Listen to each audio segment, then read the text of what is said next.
Greetings, my name is Marty, and I'm currently a senior in college, majoring in linguistics. My relationship with my parents has never been perfect. They were always okay, but their love and affection were lacking. I could have accepted it if that was just their way, but it stung because I knew they were capable of being loving and supportive parents, as proven by my adopted brother, Mason. They showered Mason with more affection and attention than they ever did with me, their biological son. Don't get me wrong, I believe in giving an orphan child a loving home, but it's hard not to resent them for neglecting my emotional needs. Our differences became unbearable when I entered college. Mason was still in high school, while I had to fend for myself, covering my tuition and living expenses at the mere age of 18. Facing substantial financial challenges, I reluctantly approached my parents for help, hoping for some support. However, they coldly refused, claiming I was old enough to provide for myself. They argued that their responsibility was to make me self-sufficient, having already cared for me until high school. It felt like they had abandoned me, treating me like a mere foster child and tossing me aside when I came of age. I worked 2 jobs, struggled through my courses, and even resorted to ghostwriting and teaching language classes to make ends meet.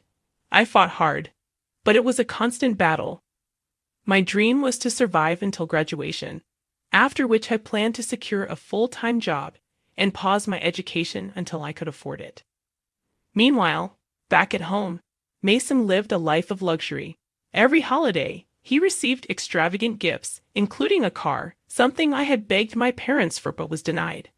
I saved every penny for my tuition, while he enjoyed their financial backing without a worry in the world. This year, as Mason prepared for college, my parents not only paid his tuition, but also covered all his expenses, from his dorm to his car's insurance. The disparity between their treatment of us was a harsh blow. I couldn't bear it any longer. Borrowing a friend's car, I drove home, finding their nonchalant attitude about the situation infuriating. When I unexpectedly appeared, my mother feigned concern, but it was too little, too late. The resentment I felt towards my parents and the unfairness of their actions had reached its breaking point. I could have mistaken my mother's expression for concern, but it wasn't Thanksgiving or Christmas, and she had made it clear that those were the only times I was welcome in their home. I couldn't help but confront them, asking why they were supporting Mason financially, especially after essentially abandoning me when I started college. My dad grew tense but explained that Mason's major was in music, a difficult field to find stable work in initially. They felt compelled to assist him.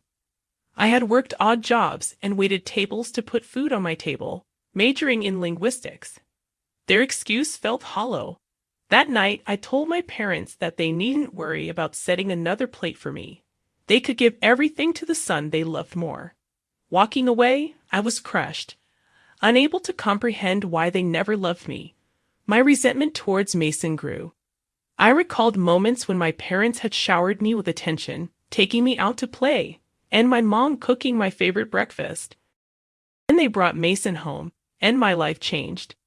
I resented them for adopting an orphan boy and leaving me to fend for myself.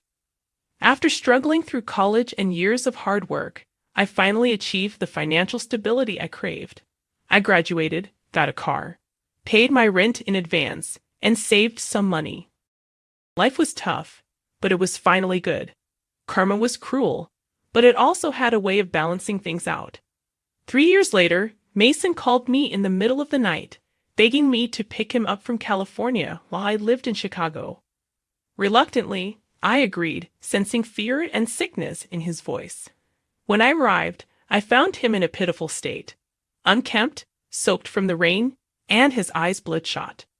As he hugged me and began crying, I knew what was coming. He was begging for money.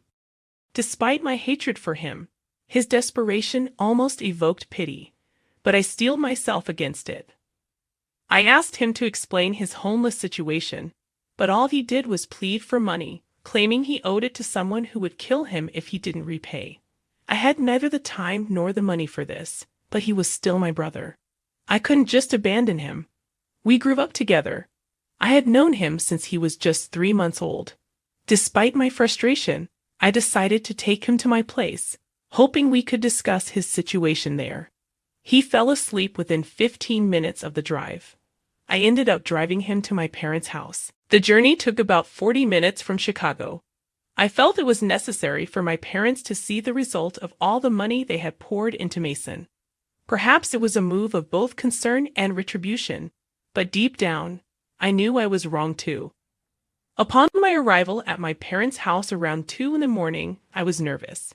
The last time I had spoken to them was when I confronted them about their parenting. Since then, there had been silence. Even my mother, who lived less than an hour away, never bothered to visit or check on me. But now they could see the consequences of their choices. I rang the doorbell, and it took 15 minutes for my parents to come downstairs, dressed in their robes. They glanced at me, then at Mason, who was barely aware of his surroundings. Surprise flickered in their eyes, not for Mason's state, but for my unexpected presence. They were aware of Mason's struggles with drugs. I brought Mason inside, laying him on the living room couch, and then explained the situation to both of them. They looked pained. I was about to leave when my mother stopped me, insisting I stay for some coffee. Despite the palpable tension, I decided to stay, compelled by a desire to understand the complexities of the situation with Mason. We sat at the kitchen table, and my mom began explaining the situation. Apparently, Mason had dropped out of college, and a year later, he joined some trouble, or rather, trouble caught up with him. The authorities called Dad, informing him that Mason had damaged campus property and had to pay for it. My dad did pay, but he was deeply disappointed. He confronted Mason, urging him to come home and enroll in a community college, at least completing his education before finding work. However, Mason refused and tried to sever ties. Then, the worst happened. Some thugs came to our house, threatening my dad that they would harm Mason if their money wasn't returned. Dad paid them off, attempting to bring Mason home, but he fled.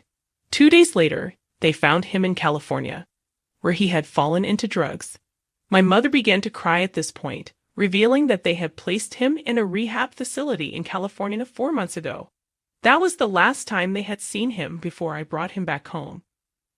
I had no immediate solution to offer, so I left, but I can't deny that I felt a strange sense of relief when both my parents hugged me and invited me to dinner this Thanksgiving.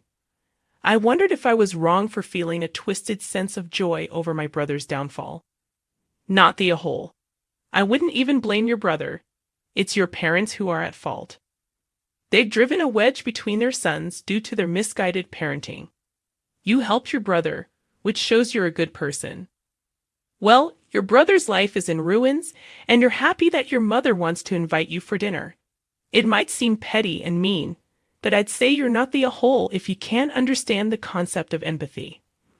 My dad and stepmom have way too many kids, and I, a 15-year-old female, have a biological sister who is 13. We also have 7 adopted siblings, 3 boys and 4 girls, most of whom have some issues. Living with them is like walking on eggshells. This story centers on Abby, the oldest of the adopted kids at 15. They just took Abby in a few months ago, and they're in the process of adopting her. Before Abby, my dad and stepmom claimed they were done fostering and adopting kids. However, they made an exception because 2 of the girls they adopted 3 years ago are Abby's biological sisters. I have to say, Abby is probably the most challenging among the adopted kids. She doesn't talk much when we're all together. She just sits next to my stepmom or one of the nannies. She's also quite possessive about her things. For instance, if she has a pack of cookies and I'd eat one, she won't touch them anymore and will look for something else to eat. The same goes for video games. She enjoys playing Minecraft and will let us join her. But if we mess with anything she's built, the entire world becomes ruined for her. To address her eating habits, my dad and stepmom put a snack bar in Abby's room because there are days when she won't leave her room and sometimes won't allow anyone in. They hope this will encourage her to eat on those days. I once checked out Abby's room when she was in therapy and noticed she had a stash of really good snacks in there. She's also a music enthusiast and owns a collection of headphones, including AirPods Pro, AirPods Max, two different kinds of Bose headphones, and another kind that I can't identify. Abby came with one of the Bose headphones, but the rest were gifts for my dad, stepmom, and their family.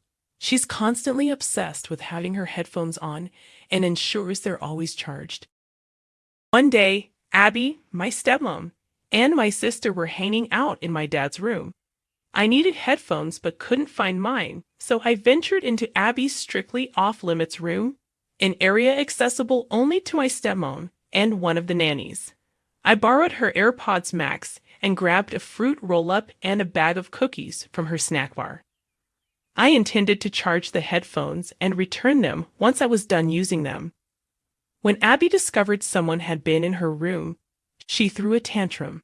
It took my stepmom and the nanny the entire day to calm her down. They eventually found out I had entered her room and tried to reprimand me. I felt Abby was overreacting, and if anything, she should be the one facing consequences for her tantrum. In response, they attempted to ground me. Feeling unfairly treated, I called my mom and explained the situation. She came to pick me up to avoid my grounding due to Abby's outburst. Now, my dad is upset with me for breaking the rules and going to my mom to escape punishment. I wanted to know if I was in the wrong. I messed up. I was in the wrong.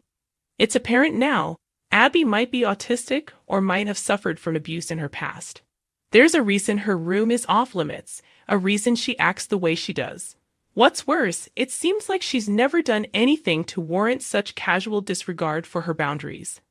If I were your dad, I would insist you stay at your mom's until you're ready to apologize and accept your grounding. I would also extend the grounding for playing the card of going to your mom's to avoid punishment. You're the one at fault here.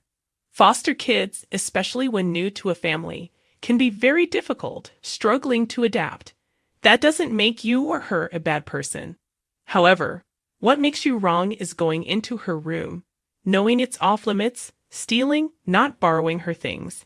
You know she won't use things that others have used, and you went behind everyone's back to get what you wanted. Shifting gears, my mother passed away last year, and we're nearing the end of the legal process in just a few weeks. Over the past 6 months, my husband has been eyeing a range of things that, on a regular day, we definitely cannot afford. Normally, he'd have to use credit or save for weeks or even months. It's fine to wish for things or work towards treats, but he hasn't made an effort to save for these costly purchases. Instead, he's been pressuring me for updates on the legal process and asking how much longer it'll take. I've given him very little to no information because, at this point, things could still change significantly. Creditors might emerge, claiming money is owed, and so on. He's not the most responsible person with money. I've managed our finances full-time for the past 3 years because he has a history of sabotaging our financial goals and blowing our budgets. My plan is to use half of my inheritance to move our family into a house. I intend to save 40% to help my children in the future for their graduations, college, trips, or their first cars, and maintain a small emergency fund. This was something we couldn't do before because my husband kept giving money to the side of the family, depleting our accounts and leading us to homelessness 3 separate times. I understand the importance of helping family, but it's difficult for me to grasp the idea of allowing my 3 children and wife to become homeless just because an adult family member can't be responsible enough to pay their own bills or stay out of legal trouble. I fear waking up one day to find out that every cent of my inheritance has been spent behind my back. I would like to open an account in my name and proceed with the plan I mentioned earlier. My husband has made it clear that he intends to spend the money on new vehicles, tech gadgets, and other items solely for himself, not for our children or to secure our family's future. When I discuss investing or saving for our children's future, he dismisses it, claiming life is too short for such considerations. His response is that our children should work for what they want when they become adults, which seems contradictory given his recent actions. I'm certain that if his parents pass away, We'll be responsible for paying off their debts and covering any unknown costs out of our own pockets. Financially speaking, I started my marriage completely debt-free, and I've worked hard for years to help my husband achieve the same status. However, in the past decade, he has paid off his parents' credit card and IRS debts. They live paycheck to paycheck and believe saving money is pointless. I'm not sure if I'm making the right choice, but I simply want my children to experience the same happy and stress-free childhood I had. Am I in the wrong here? Not the whole. Seek legal advice to set everything up in a way that prevents him from having any claim to the money. Open a separate account without his name on it, and avoid putting his name on the house deed. Regarding the debts of his parents, if you are in the U.S., you won't have to pay them. It comes out of their estate. And if there's no money in the estate, it doesn't come from your family's funds. You might consider lying to him about the amount and the timing, telling him it's a fraction of the true amount and that it will take 2 years to receive. This would give you time to figure out how to safeguard the money from his impulsive spending. Consult a lawyer soon, as nothing prevents him from opening new credit cards and charging extravagant purchases with the intention to pay them off using your inheritance.